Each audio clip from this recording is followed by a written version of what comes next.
Thanks for clicking on the video, and here today at Nerdmemic, we are going to do our biggest retrospective review yet. This is the Endless Quest book series published by TSR, the makers of Dungeons and Dragons. And this is a book series that came out between 1982 through 1987. It was quite popular back in the day, and it was their take on the Choose Your Own Adventure book series that came out about 5 years before this series came out. It was championed by Rose Estes, who wanted the company to put out their own product similar to this line, and they finally gave in and says, well, if you want to do it so much, why don't you write it? And she did, and she wrote the first several novels here. So there are 36 books total. I have the first half in front of us, and I have the other half in a box here. And we're just going to cover the first half because it's going to take time to go through each book. And for each one, I'll tell you who wrote it, who did the interior art, the cover art. There typically is a companion to the main character that helps drive the plot along. We'll talk about the companion and how each book ties into D&D or the world in general of TSR. And we'll, at the end, give a 5-star rating for each book. That's going to be my assessment now, reading as an adult, not as a kid. And this book series, you probably saw it maybe when you were growing up. I know I certainly did. I saw it constantly in bookstores and libraries. And interesting enough, I actually never bought any of them as a kid because it was so widely available and accessible in libraries. Same thing with Choose Your Own Adventure books. I never bought any of them. So other game books I did purchase, and I kept them, and I've shown some of them off, and I'll show off more in the future. So I want to obtain the whole series for the Nerdmemic library here, and it took me about a year or two to get each one. Some of them are inexpensive, and one of them can cost upwards of $280, which is incredible. But that is actually in volume 2. So as part of my attempt to obtain all these books, I did obtain some lots, and I have some duplicates, and that will be part of my giveaway for this. And the giveaway will end on November 14th, and I'll put more details towards the end of the video. So thank you for listening to that. Hopefully you find this interesting, and you can hopefully share this and subscribe and help me out and encourage me to do more of these type of videos. So let's start with this first book. This is Dungeon of Dread. This is authored by Rose Estes, and this is the first book of this series. The cover art is by Larry Elmore, and the interior art is by Jim Holloway of Paranoia board game fame. And this book is actually quite good. It starts off the series with a bang. This main character is an adult fighter, and this story is of a dungeon crawl, and he has a halfling companion. And basically, he's looking for treasure. So it's pretty simple, straightforward. And there are a lot of D&D creatures in this book. Let's find a couple of them. There are blink dogs in here. So here we go. I got some blink dogs here. We got an encounter with green slime right here. We got a water weird. That's on page 65 here. That's also on the cover as well. You have encounters with a hill giant. You got a basilisk. You got trolls, orcs, goblins, hobgoblins, a cocturus. You got encounter with a giant toad as well here.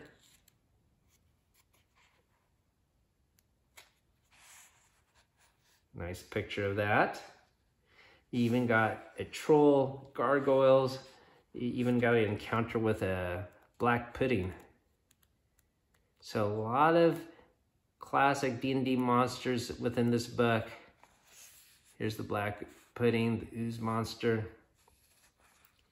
and it's a really good story and a really good adventure. There are 10 endings to this story, and this is one of the few books that actually has an inventory system. It's pretty simple. Basically, you do need to acquire a key that is protected by the water weird here to obtain the main treasure. However, you don't have that. There's a workaround in the story where you can bypass by picking the lock if you don't have the key. But it's one of the few books that actually has a rudimentary inventory system. And this is probably one of the best books in the entire series. And I would definitely rate this 5 stars. So if you had to get one book to start off with, of course, the first one would be a great one to start off with. So let's move on to book number 2 here. This is the Pillars of Pentagon. And, oh, I'm sorry, I have it out of order. Book 2 here is The Mountain of Mirrors. This is also authored by Rose Estes. The cover art, once again, is by Larry Elmore, and the interior art is by Jim Holloway again. There are 14 endings in this book. And short endings doesn't mean it's a bad book. And more endings doesn't mean it's a great book either. Sometimes that could work against the series. Sometimes this narration makes everything and the characterization short. But this main character here, you are playing Landon, and he is a teenage elf. His age is 270 years.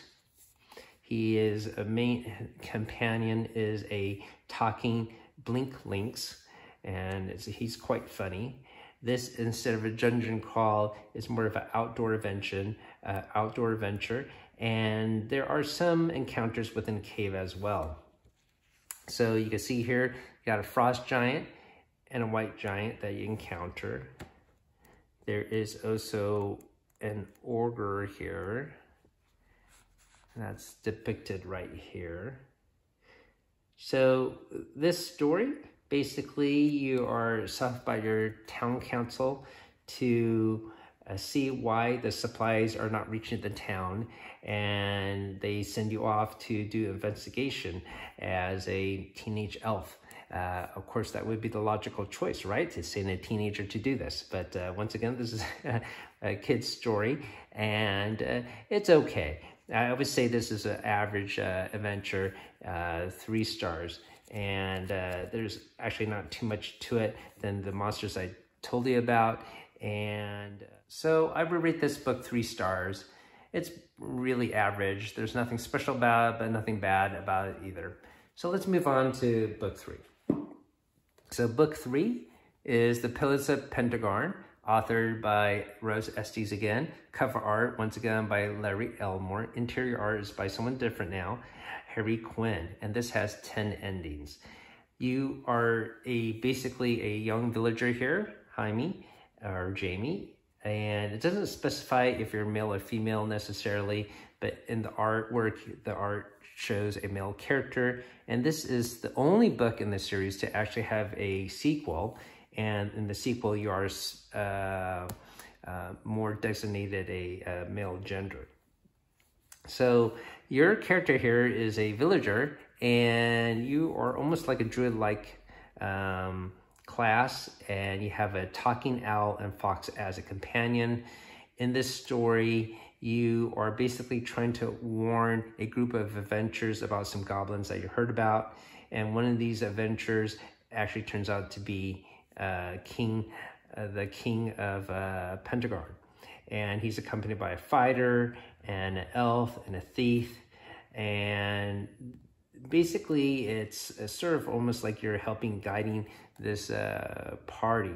You encounter some goblins and wolves.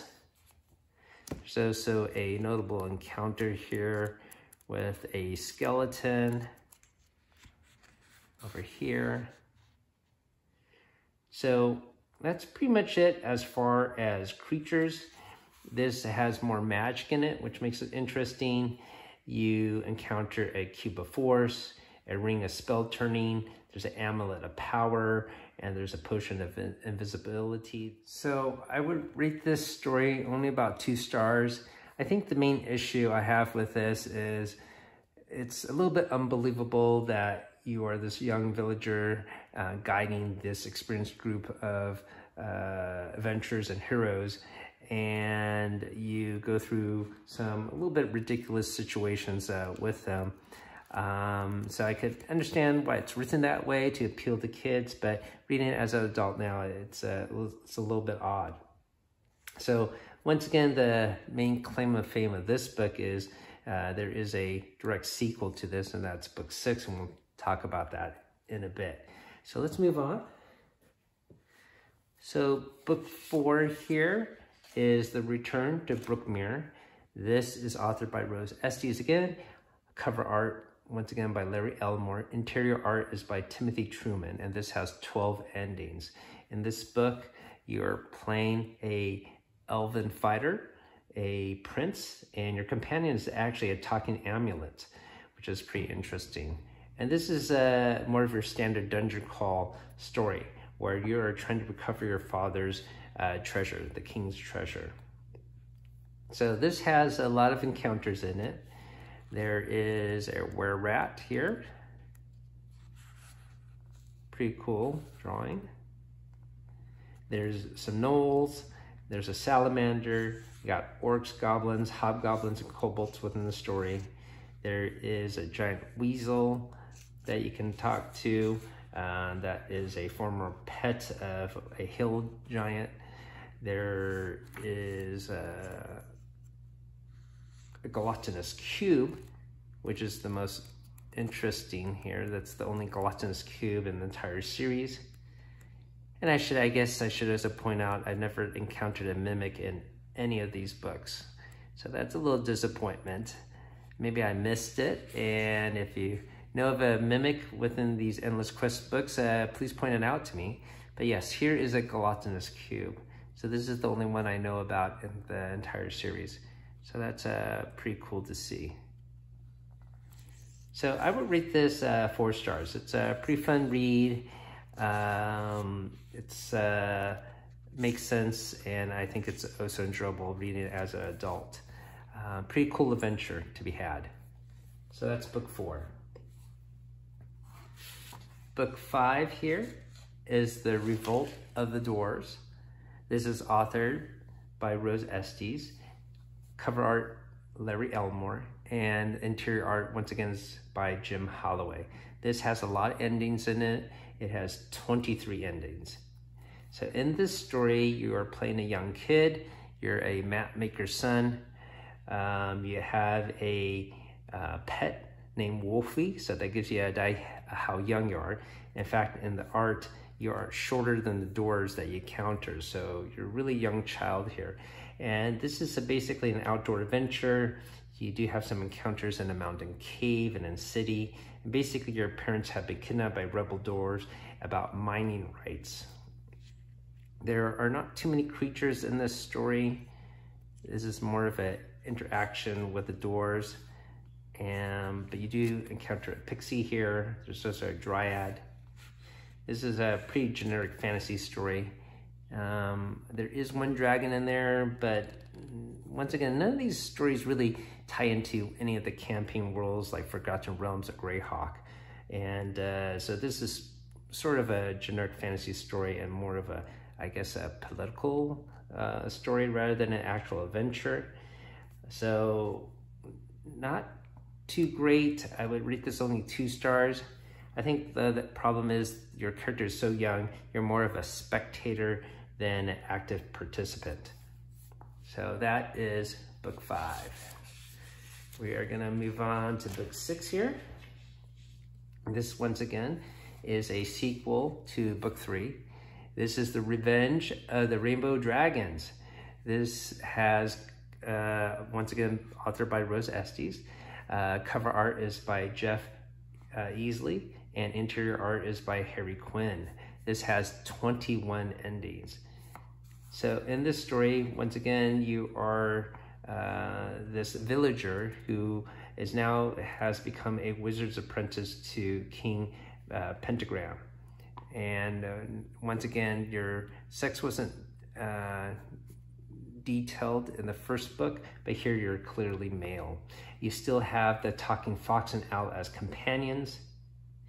And the story here, it's a little bit ridiculous in the fact that basically you are being taught magic, but apparently you did not get a license to be taught magic, and so you're called to this tower run by 3 evil wizards, and they trap you in this castle, and for not having this magic license.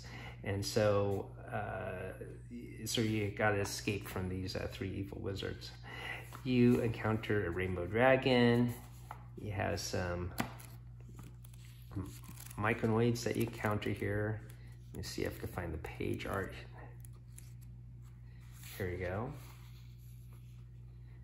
There's a Cerberus. But the coolest encounter is on page 87 here. You might recognize it. It's a rust monster. So the only rust monster in the entire series. For a book where you are a magical apprentice, wizard apprentice, there's not too much magic to be had in this book. You might cast a levitate spell, but that's pretty much it. This book also is the only one that I know of to try a puzzle. And this puzzle, let me show you here. Page 94. It's basically you have to rearrange these so they don't have any matching edges, and basically you would have to cut this out to get it to work. You don't actually have to do the puzzle. It's not even required, as you just read through it. So I think this is sort of like a missed opportunity there. It's probably better that they didn't even have it in there, or they had something a little bit more interactive that they could pick solutions. So I think that it was the only attempt at a puzzle in the entire series, and unfortunately it's a miss. So this has a ridiculous plot, a puzzle that they attempt and fail, and it's really not too interesting. I think the author was running out of great ideas, and I would rate this only 1 star, unfortunately.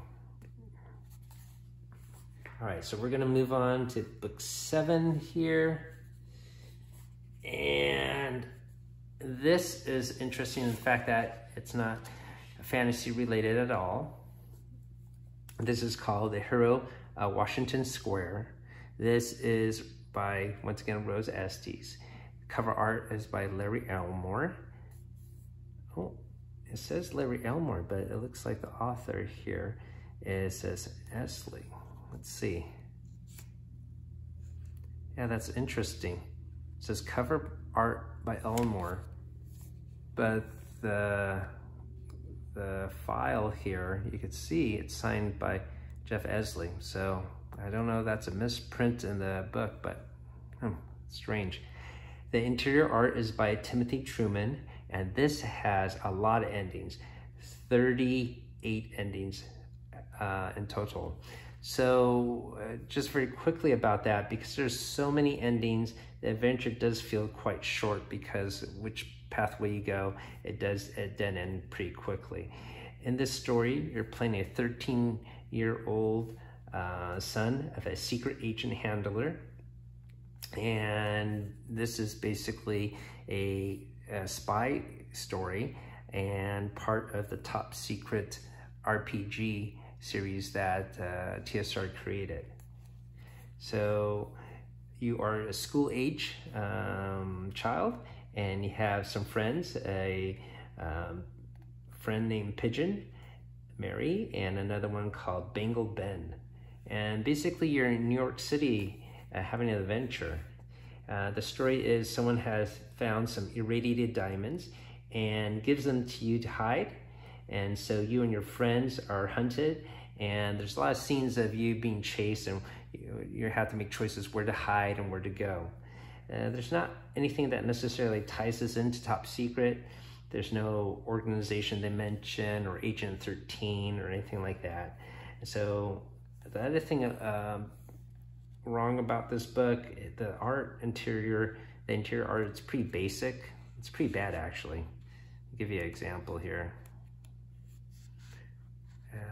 There you go. Another example.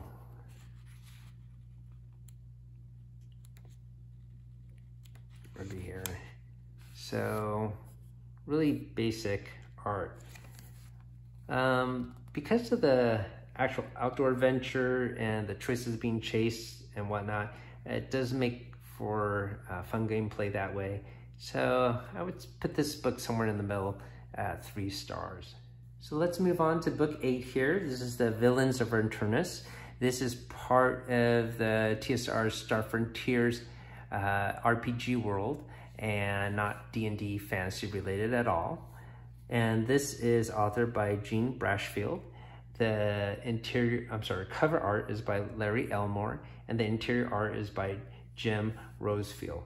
There are 23 endings in total. So here, you're playing a son of a megacorp executive who works for Universal Minerals. And for a companion, you have a compute pal, basically a computer. And the story is you crash land on this planet and you go on this epic adventure. There are many interesting choices here, 23 endings.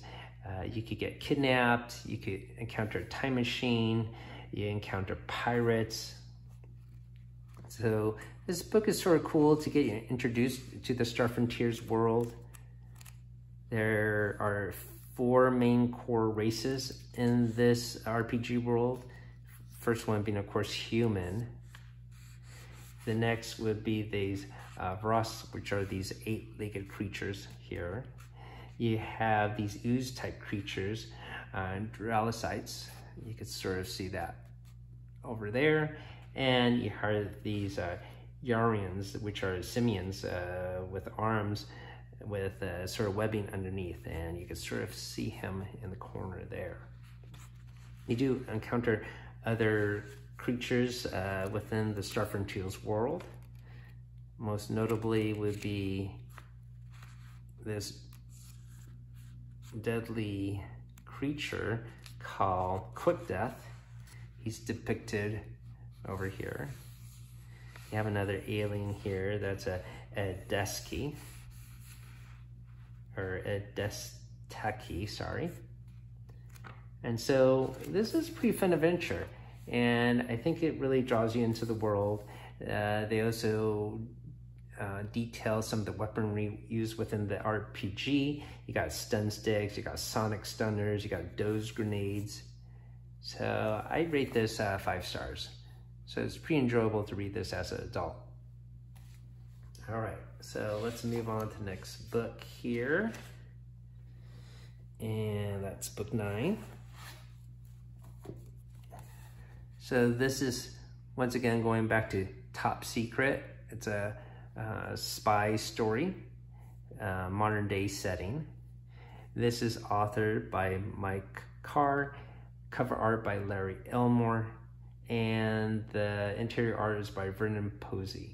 There are 19 endings to this, and you play Terry Morton. You're a teenage boy who is a nephew of uncle that owns a robot factory of Morton Electronics.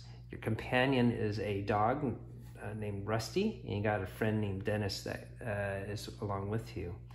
So basically the story is there is a spy, or you're trying to spy on some Russian agents that are infiltrating your uncle's factory. There's some notable encounters here. The main one being a robot battle, and that's depicted right here. So you can see here, you are with your dog Rusty and friend Dennis, and you're controlling this robot while the evil Russian agent is controlling another robot, and you're having this robot battle. So as a kid, I could imagine this being pretty cool to read, but an encounter, but it's a little bit ridiculous, especially, you know, you're this young kid, and you're doing battle with these experienced Russian agents. Once again, nothing to actually tie this to top secret specifically, and sort of a generic modern day story. So not too well done. I would have to rate this 2 stars. All right, so let's move on to the next book here.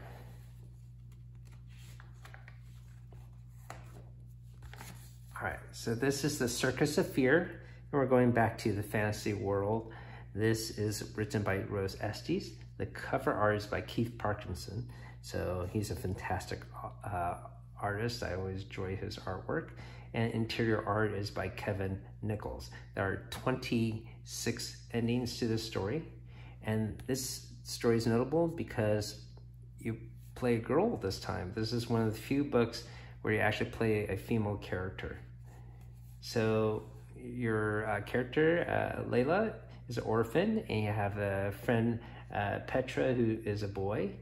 And this story is also special, that is actually specified to be in the campaign world of Greyhawk.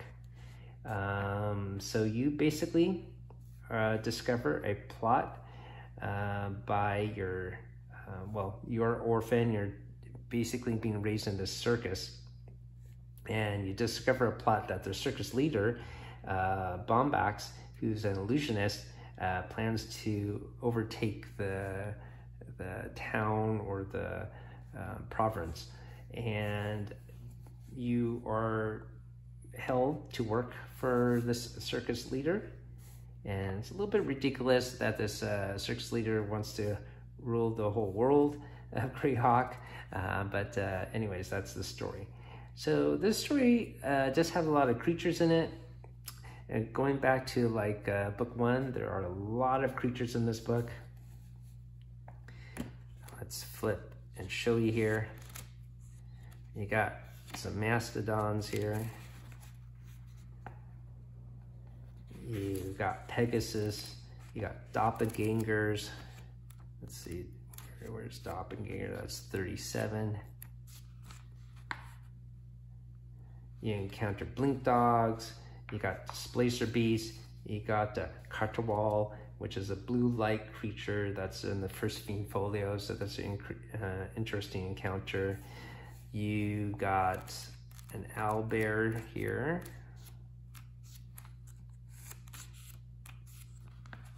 There we go. You have griffins and hippogriffins. You got a Kamadon, which is a leopard-like creature with 6 snakes on its shoulders. That one's actually depicted here.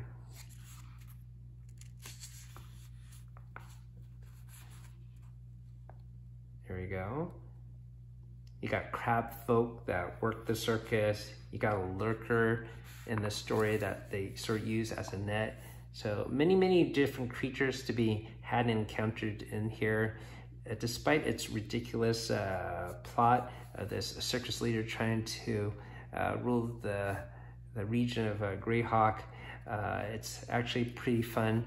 And I think having all these creatures do tie it well to Greyhawk, and it's pretty fun to read. So I would put this at 4 stars.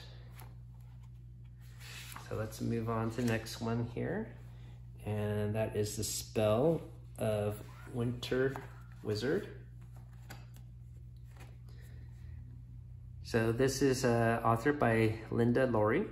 This has cover art by Larry Elmore, interior art by Jeffrey Brush, and it has 14 endings.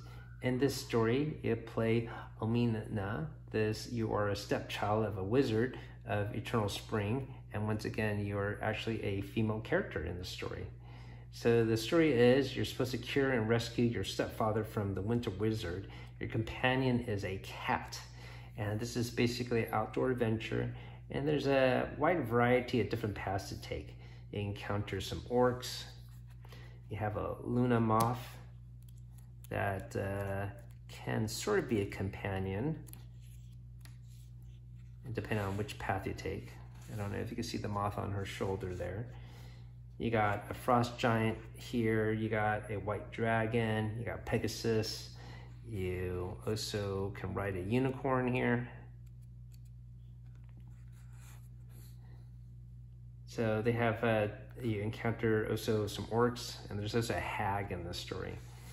So there's some magic in this story. There's true polymorph. There's a ring of detect thoughts. And there's control weather. The story itself is pretty average.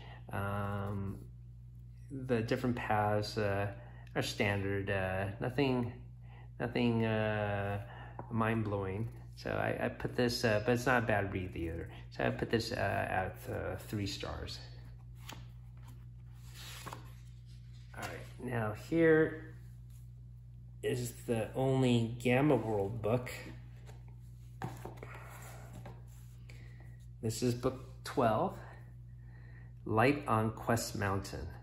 So this takes place in TSR's post-apocalyptic RPG world. And it is authored by Mary Kirchhoff and James Ward. And cover art is by Keith Parkinson. Interior art is by Steve McPhee. So in this story, you are Ren. You are the youngest son of a village chief. And this is a coming-of-age story where you are sent to explore this mountain as a rite of passage to adulthood. So you have some companions. You have a lizard mutant companion and a monkey mutant companion. And you learn about the ancients. You find about the corporations that try to control the world from governments and that led to the end of the world. You encounter some creatures. There are night wings here. There are also these interesting steeds.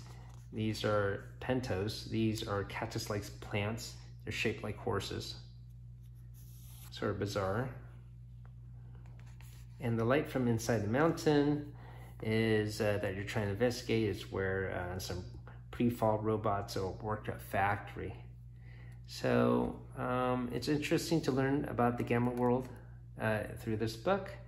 There's a little bit of detail about it, not too much.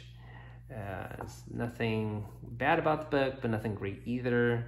And I would say this is 3 stars. All right, so the next book we're gonna move on to is number 13 here. This is Dragon of Doom. It's authored by Rose Estes. The cover art is by Clyde Caldwell, and interior art is by Harry Quinn. This has 13 endings, and here you play Morgan, a young magic user. You have a companion that's a pseudo-dragon, and there's a council that sends you to greet a 990-year-old exiled uncle of yours that was basically exiled for using forbidden magic.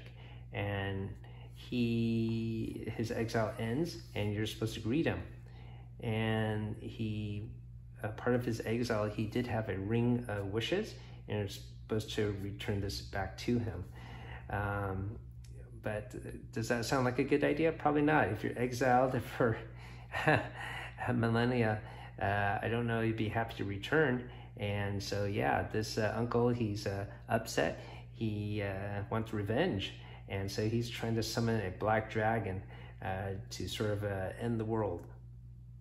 So, so in the end, you do encounter the black dragon, and he's an ancient dragon. He basically states in the book that, he has enough treasure. He just wants the world to be in balance. and he will actually, you know, do battle against evil if that's what it takes, but he just believes in balance now. So there's a lot of magic in this game. There's Spider Climb, you got Charm Plans, you got a Medallion of Thoughts. There's some interesting creatures here. You got a Shambling Mound here that you can encounter. You got a Quattle. That's on page 134.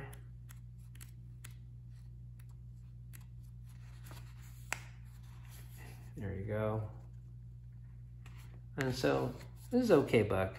Nothing bad, nothing great.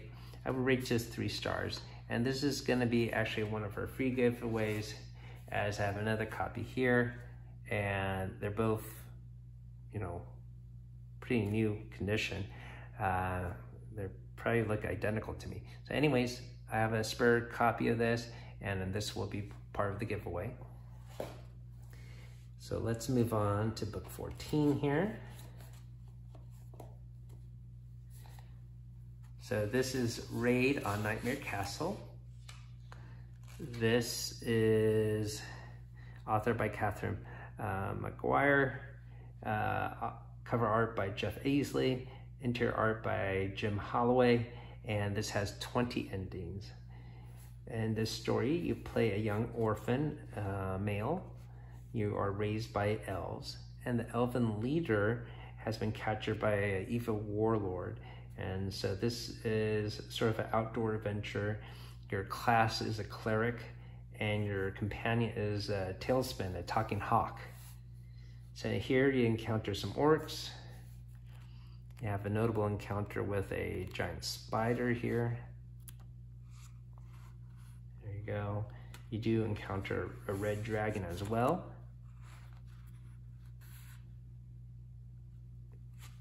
You got a Sword of Detect Evil, you got a magic portal, you got a knock spell that you can use.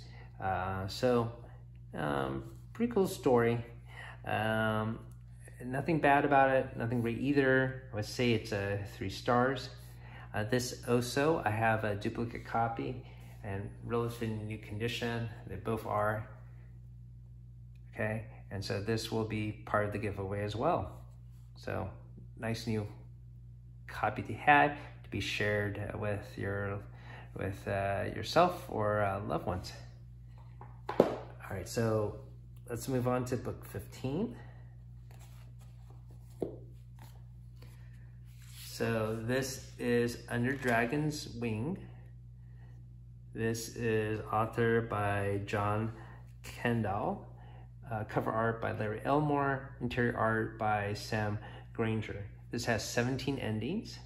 In this story, you're playing a young male prince, and your class is a magic user, and you are sent away while a evil wizard is attacking your homeland, and you're accompanied by your elf tutor, who is a fighter. So this is an interesting story because in this setting, dragons are now of a legend. They've been 3 centuries gone, and they've been sent off or banished somehow by the evil Crimson Wizard, who's the one that's attacking your homeland. So the prince wants to summon a dragon. He wants to find a dragon to fight against this wizard. So some encounters will be a giant spider. That's depicted here. You encounter a gold dragon, some orcs. You have a wedge spell that you use. There's a magic portal, detect magic. So interesting setting. Unfortunately, it's not too fun. The choices are a little bit odd, and some of the endings are quite abrupt. I would rate this 2 stars. Okay, getting close to the end here.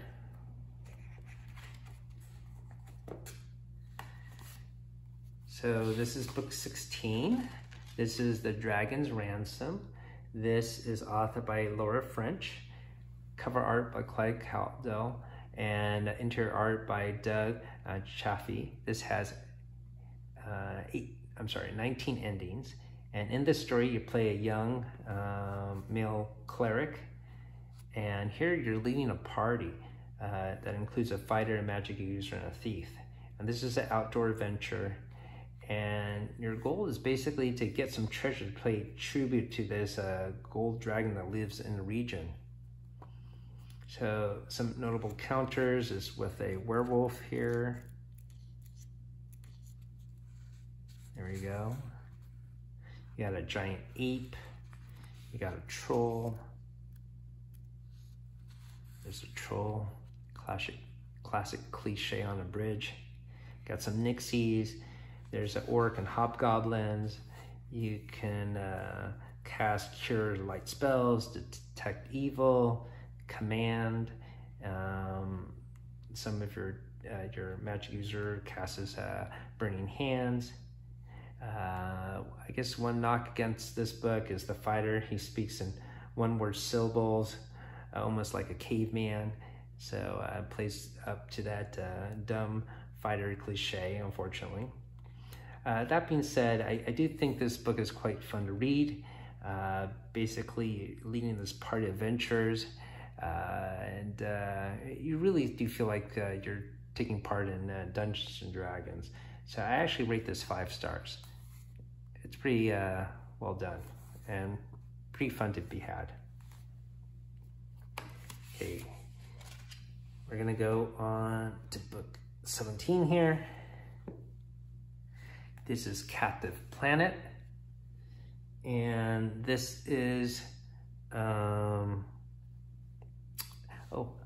forgot to mention, for that Dragons Ransom, I got a spare book of that too. So those are book 13, 14, and book 16, I got spares of. I'm sorry, so let's go back to Captive Planet here. This is authored by Morris Simon, cover art by Clyde Caldwell, interior art by Sam Granger, and this is part of the Star Frontiers RPG setting, so futuristic setting. So here you play Andrew, a computer science student. You're 15 years old, and you lost contact with your parents on the planet of New Pale. So you start on this hub planet called Grand Quivara, if I'm pronouncing that correct. And these are all planets within the Star Frontiers campaign box set. Your guide is a company, well, you're acting as a guide to this special ops team in a way that works for the company called Unit 5. And you don't really have a companion in this story, but you interact with Unit 5, and they are depicted here on page 140. So this is a pretty fun, awesome planetary adventure. There's a lot of interesting encounters here. The most notable will be these flying robotic dragons. See that there. So these aren't real dragons, they're robots attacking this helicopter. They have the standard classes, the boss, the Drausites. You got a Cybot in this story.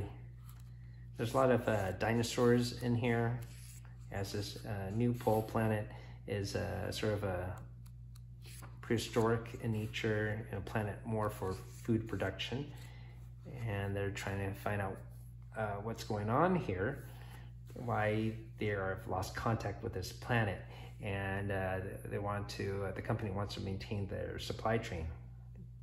So you also encounter Star Law, which is the Star Frontiers police force. You encounter the Pan Galactic Corporation as well. So it's pretty cool. I like the fact that you're leading this team. You have some agency of what you're gonna do, and it seems like your choices matter, and pretty fun to be had. So I rate this 5 stars. All right, now we're gonna go to the last book of this set. And that is King's Quest. This is authored by Tom McGowan and cover art by Ben Otero, interior art by Kevin Nichols, and this has 28 endings.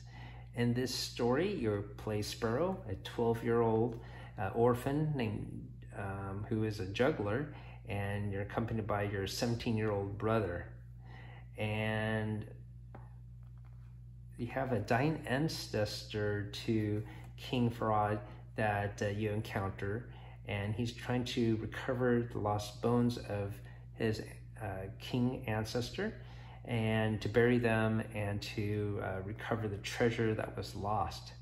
So this is a pretty short adventure, pretty easy to win. In fact, I think I got the best ending on my first try.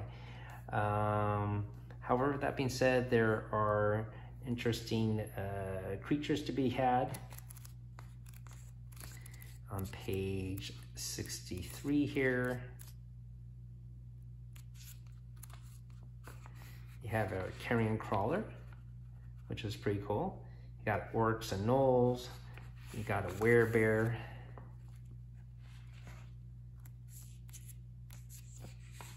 There you go. You got will-o-wisp. You encounter a dinosaur as well. You got a giant spider. Let me find the dinosaur picture. There you go.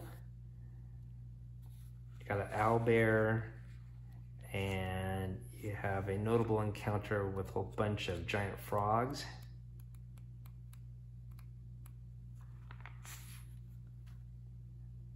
There you go.